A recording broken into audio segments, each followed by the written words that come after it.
Welcome to the Yes. session on From Thinking the Unthinkable to Thinking the Uncomfortable, presented by Dr. Georgios KOLLIARAKis. I Dr. have. KOLLIARAKis has been working at DGAP since May 2018. He serves as the principal investigator of the EU's MEDIA, Mediterranean Practitioners Network Capacity Building for Effective Response to Emerging Security Challenges, and of the Pilot Preparatory Action on Defense Research. To read about his other credentials, you can visit his profile page on the German Council on Foreign Relations, and we'll link to that in the chat. This session will last 30 minutes, and it will be recorded. My name's Caressa. We also have Tatiana on the line. Tatiana and I will be providing support for the session on behalf of WFSF. Your lines have been muted, but if you have any questions, please do send them via the chat or the Q&A pod, and we'll make sure they're transmitted. So thanks so much. Back to you, Georgios. Thanks so much to you, Caressa, and Tatiana. And I have to say that I was trying to activate my camera. At least the screen sharing works. And I took the pains to wear a nice blue shirt. I did my hair, and now that. Anyway, so Oh no. I come from security and strategic studies, which is, a sort of contrast to the previous speakers. I have to admit that I have been pretty jealous with the for the very nice, exciting presentations by Fabio and Kim that had a lot of art into that. Probably I will be landing with my presentation to the realm of security, to civil security, and the challenges of forward-looking methodologies when applied there. So I've picked up that title to challenge a little bit this thinking the unthinkable plaidoyer, as I found from my own 5-year-long experience with a specific large-scale project in the context of the European Union research program, to think rather the uncomfortable, that is, things that are rather not very agreeable, not held to be plausible, or not held to be particularly probable, that account for what we call strategic surprise. So my approach to foresight into all those forward-looking methods that we have been using is from the perspective of policy analysis and policy advice. When we plan for security, we need to be strategic, and strategic means thinking ahead.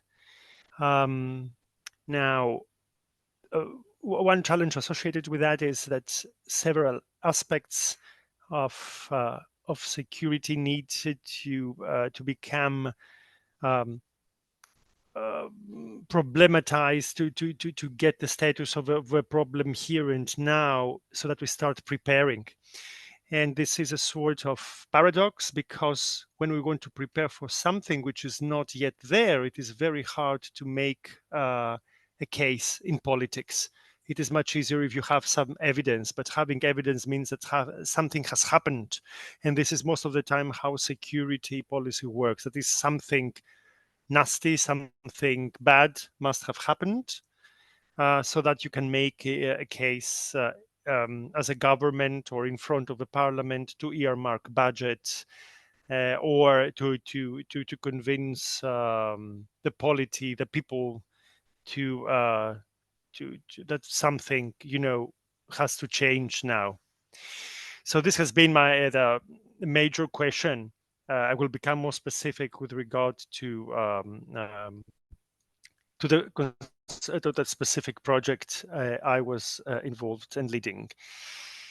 Now, I started with something very, very general, that an organization, a ministry, let us say, or even the state, um, uh, public administration bodies work in that sort of domain where we have in the horizontal axis the frequency of incidence, high frequency to low frequency, um, and the capacity and the familiarity of this institution, of this organization with those incidents.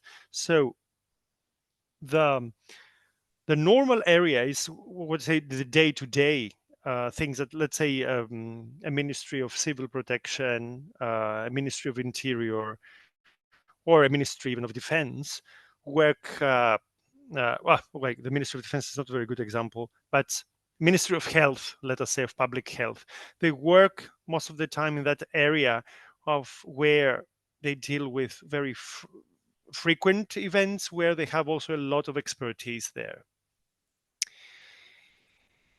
However, some circumstances may emerge where uh, some more, let's say, specialized problem solving need to apply. This happens with problems either because they are less frequent, they do not happen all the time, or because we do not yet have so much expertise available. And this is the area of problem solving.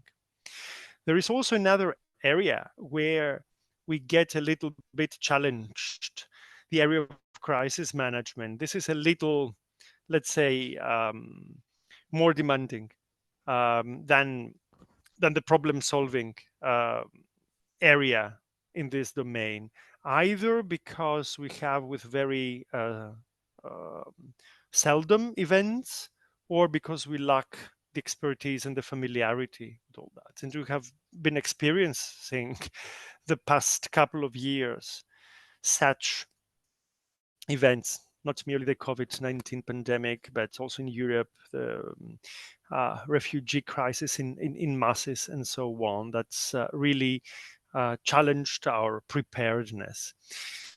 This is what I would call the overstretch area, from the perspective of public policy in general, but also from security policy. There is, of course, in this overstretch area, you have crisis management, but we may imagine also of something such a collapse that the system cannot deal with that any longer, and it implodes. Um, so security problems are most of the time highly politicized.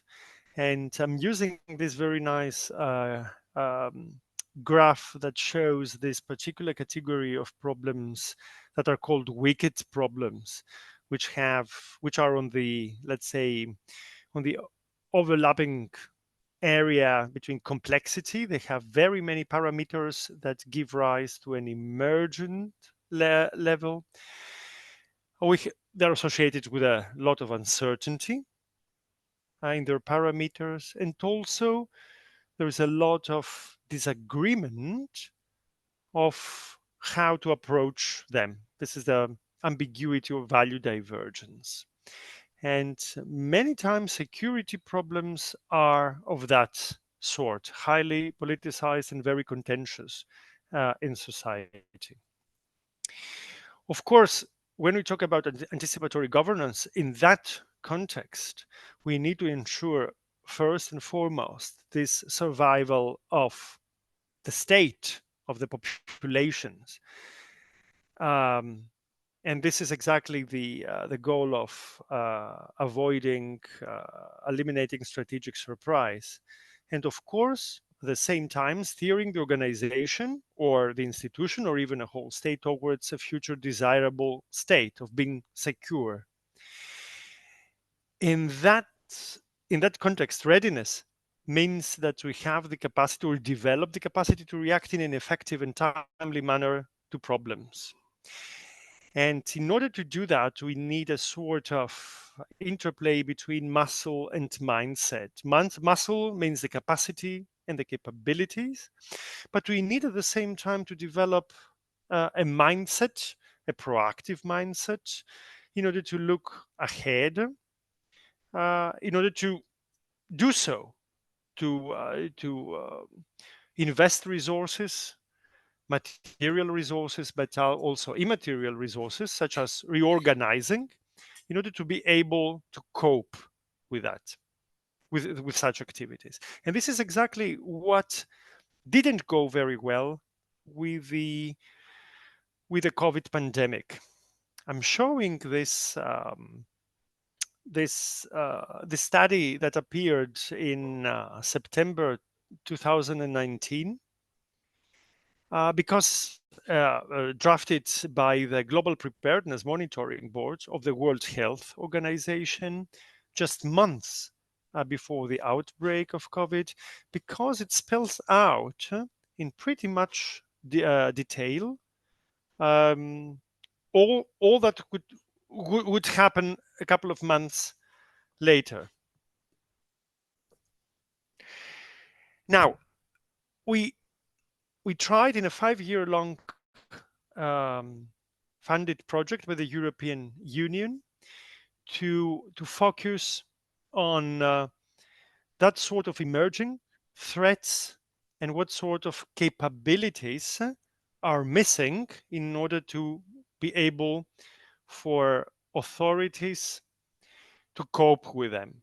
And we had 4 areas: migration, transborder organized crime and terrorism, border control, and natural disasters. What we practiced there was threat scenario building in the short term and in the middle term. And the peculiarity of that pretty extensive project was that scenario building and scenario analysis was performed not merely with and by experts, but also with those security practitioners from authorities, from law enforcement agencies, from border control, from first responders, from emergency services, and so on. And this has been the most exciting thing, the most valuable thing in that, and at the same time, the most demanding. And I will say a word about that later. So we tried to discover, to identify capability gaps, and then we disaggregated those capability gaps in technological, human-oriented, organizational, and regulatory requirements that need to be in place in order to be able to cope. And very roughly, what we did in that flow, we started with threat scenario drafting, and then we decided that was a semi-structured, very long template of threat characteristics of an incident, so to speak. And then we went over to road mapping. We had a sort of experts informed Delphi to see what the characteristics in 2030. First of all, the short-term horizon was 3 years around, and the middle term a sort of 10 years. And then we had a more classical strengths, weaknesses, opportunities, and threats analysis after that. And at the end, we had a combined session with decision makers to see where we are here and now, in order to make policy recommendations of how to proceed in those 4 domains: in the technological domain, in the human related domain, in the organizational and inter-organizational cooperation domain, and also in the regulatory and legislative domain. So we had both some deductive parts that we had some drivers leading to certain developments, but also some inductive or abductive parts in that scenario building, where we practically we disaggregated those scenarios and into more specific challenges, and we went back in order to draft a roadmap of what is missing and how, with whom, and when should we have something in place. I have to stress that we had also an internal bias exercise. I'm showing this bias wheel with a very many categories of bias that could influence our perception and our imagination. The practitioners from those um, from law enforcement, from emergency services, first responders in catastrophes. Of course, they had different focal points and different experience and also different priorities, and this created a very interesting disharmony in views, but also this has been exactly very productive, um, let's say, finding to work with. And we had, I'm highlighting some of the bias that we encountered. For example, we had the presentism, that is the extrapolation from the here and now to the future. We had a sort, what I would call anthropomorphism, that we thought that, I mean, many of the scenarios and the projections to the future had to do with threats in the form of today, that is like us. With anthropomorphism, I mean, the example I would give is that when we're trying to imagine how extraterrestrials look like, and we came up with those green Martians that were pretty anthropoid. I mean, they looked like humans, but of course they were a little green. They had some antennas and so on. But still, we could not get really liberated from that major form to imagine a being. We have some institutional related bias. For example, this famous hammer nail bias, that if someone has a certain instrument or a certain specialty, she or he tries to grasp problems in similar terms, that she or he could solve this problem with that sort of means. And of course, the classical groupthink, that people that would agree um, among them would favor a certain development over others. Something that was also very intensive in that process was due to the extreme politicization of security related issues, has been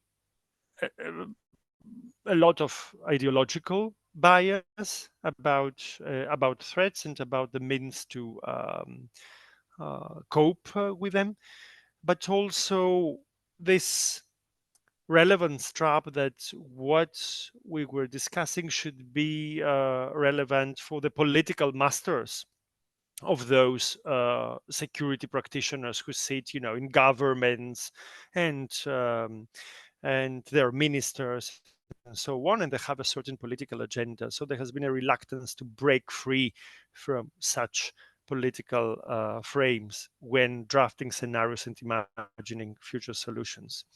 And I'm showing now the famous animals, from the red herring to the gray rhino to the blue elephant and the black swan, in order to sketch out some categories of scenarios that had such characteristics. I mean, the red herring, something that was supposed to be a very, everyone would agree that this would happen, and then didn't take place. It has been a false signal, so to speak. The black swan, this nasty surprise from low probability, high impact, not very foreseeable event. The gray rhino, that has been something low intensity, but yet foreseeable, that is coming upon us, and then it reaches a tipping point, and then we have a crisis. And most interestingly, my favorite one, the black elephant, something a mixture between the elephant in the room and the black swan, which is something very, very nasty, very disagreeable. We do not want to talk much about. Another animal, another category of threats that we were trying to focus upon has been that sort of very hybrid threats that are really very, very, how should I put it, very disturbing. And I'm showing here the platypus, which is a mammal that lays eggs and swims. It has a beak, but also fur. So it is, in terms of evolutionary biology, a unique creature that still defies taxonomy. And this is something very irritating for not merely for the human perception, but also for classifications, let's say, in public administration. I mean, in organization, we cannot grasp it very easily and and analyze it. And from that well-known cone, uh, we realized in the course of the project that there has been a huge tension between the possible and the plausible and the probable scenarios. And to that category of rather improbable and not so plausible scenarios that we were trying somehow to tease out of the participants of the exercises, because this is exactly where strategic surprise comes from. This is exactly what we call, preposterous. It is impossible, it won't ever happen, and then it happened in several occasions. So we wanted somehow to exercise our imagination for the future of what could happen. And this has been the biggest challenge in those exercises, because it has been, let's say, the strongest resistance has been to go down that path. So probably, I mean, such scenarios that were in the not in the category of the known knowns. And I mean, this is the categorization, the conceptual categorization that we followed in terms of epistemic degree, high or low, high on the upper um, domains and low on the lower domains, and also the epistemic certitude that's on the left part. We are um, we we are pretty uh, sure that something is there, and on the left part we are not very sure about that. And this category of suppressed um, and blended out knowledge or imagination has been exactly in this category, in that category of unknown knowns. That is somehow, I mean, that category of the black elephant, so to speak, that something is really threatening, but since we cannot cope with that, we'd better turn our attention to the others that are fit better to the organizational setting, to our resources, to the political mandate, and so on. And in order to make it a little more intellectual, this presentation, um, I would like to point to a very famous cultural anthropologist from which I have learned a lot, although I come from that security and strategic studies.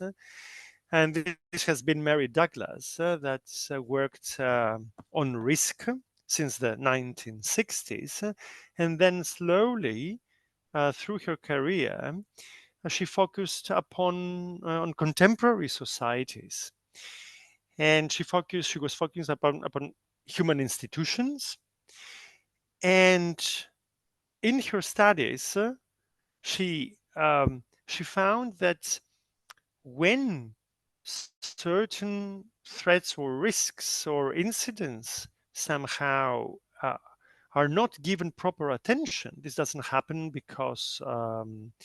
uh, because people are stupid or are not knowledgeable or they cannot attend, as she was writing, to everything at once.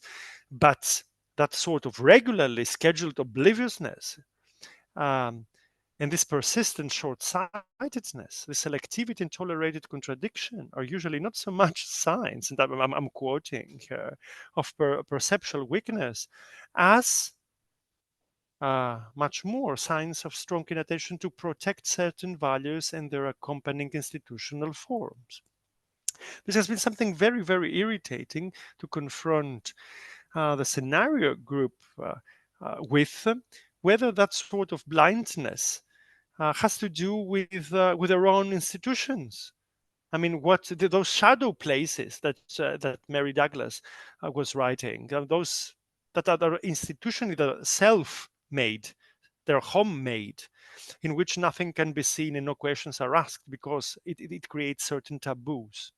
This has been the most interesting experience. I mean, to try to find out at the end of the day whether such mechanisms as denial, distraction, dismissal, and diversion. I mean, dismissal, an example would be, this ridiculous, it's preposterous, something like that will not happen. Um, Denial, that this doesn't exist. Distraction to a different threat, and diversion to a different aspect of the problem, and to push it to someone else.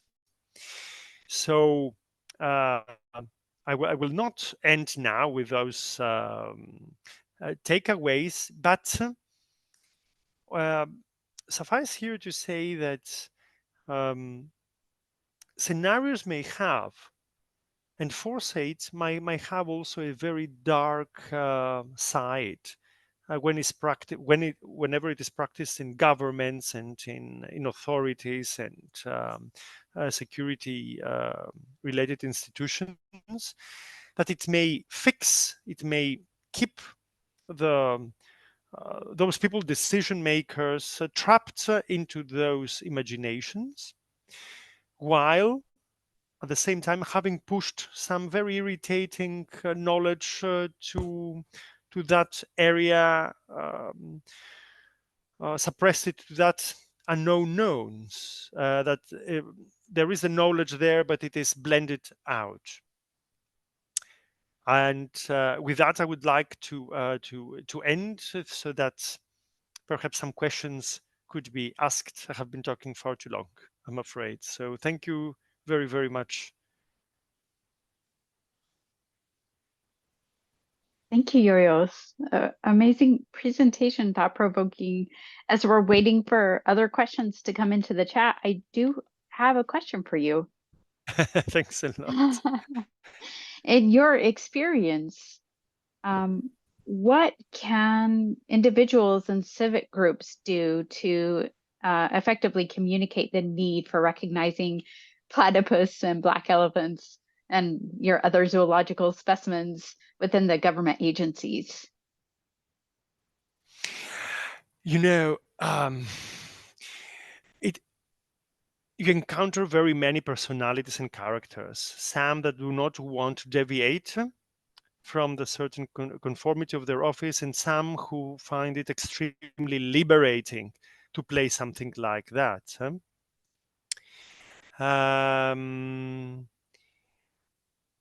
I think it takes some sort of time. It takes time. It takes some Mm. massage to make the people feel safe enough to experiment with something which they would normally reject. Experts, I would dare say, have a comparative. I mean, people with a lot of knowledge have a comparative disadvantage. We are trained in playing with imagination, because we have been trained for many years to make an automatic and unconscious plausibility check and reject very many options automatically.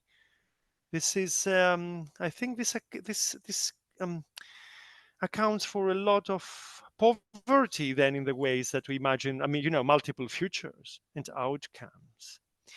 So I think the problem is not merely on the side of people in government, but also on the side of experts, that we have a new, what we call, informed opinion, and this can be a drawback in scenario planning, particularly in those extremely sensitive areas of emerging threats. An echo chamber effect, kind of. This is a huge. I mean, this sort of groupthink is exactly that echo chamber effect. It is detrimental.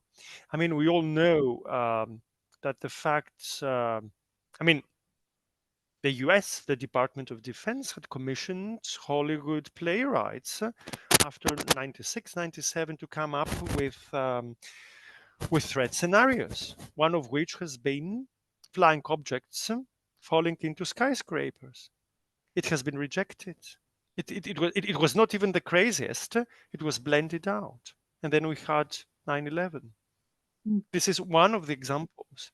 That is, even if you do the job, it is not very easy to let the scenario. I mean, it's very difficult not to kill the scenario. Most of the time, when very knowledgeable people and decision makers come into the room, they kill such scenarios. They say, no, it's nonsense. Not worth our This resources.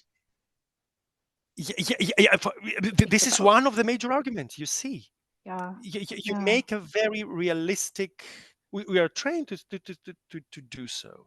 So we cannot cope with that. That's why we're not dealing with that. This is this is a risk on its own.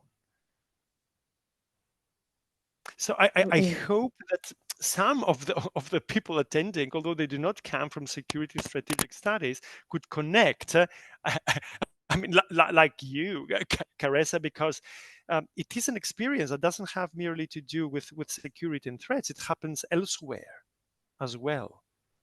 That sort of pre-selection, and we need to be particularly attentive to things that we hold to be silly and not plausible and of that sort. Thank you so much, Georgios, for a thought-provoking talk. If people should have questions for you, would you mind sharing your email address in the chat so that folks can reach out after the session? Yeah, gladly. I see also Maya, and I would ask her what exactly does she mean with regard to the World Future Studies Federation. But probably we should pursue that in the chat later, because I think we have to skip to the next presentation now. Perhaps. I don't see the names of our next presenters. Okay. And so it's possible that they're logged in as a WFSF host. So Jamie or John, if you are present, please make yourself known. And in the meantime, Georgios, please feel free to answer Lena Maya's question. I have not contemplated what unknowns. You mean unknown unknowns for the? I mean, just scenarios that we cannot know that they will happen. In my understanding, the unknown is an area that we cannot approach anyway. So it is also a sort of oxymoron. We should be very humble for something that we cannot cognitively approach. So I think it's very useful that we are aware that there is a huge and expanding area of non-knowledge, and just try to see in the form of weak signals of horizon scanning what appears to trickle into the other three categories, either to the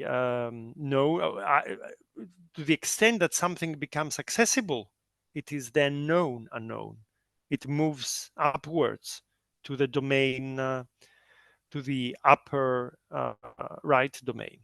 Or we may realize that this unknown has been something that we had, but we were already, but we were not aware of. And then it's somehow it moves to the lower left category of the unknown knowns. I'm not sure whether I have given now a satisfactory answer, I'm afraid. Thank you so much, Georgios. Perhaps that conversation can be continued via text. We do have our other speaker online Gladly. and ready to go. Thank you. Happy, Take very glad. care. Thank you very, very much. Okay. Thank you. Take care. George. Bye-bye.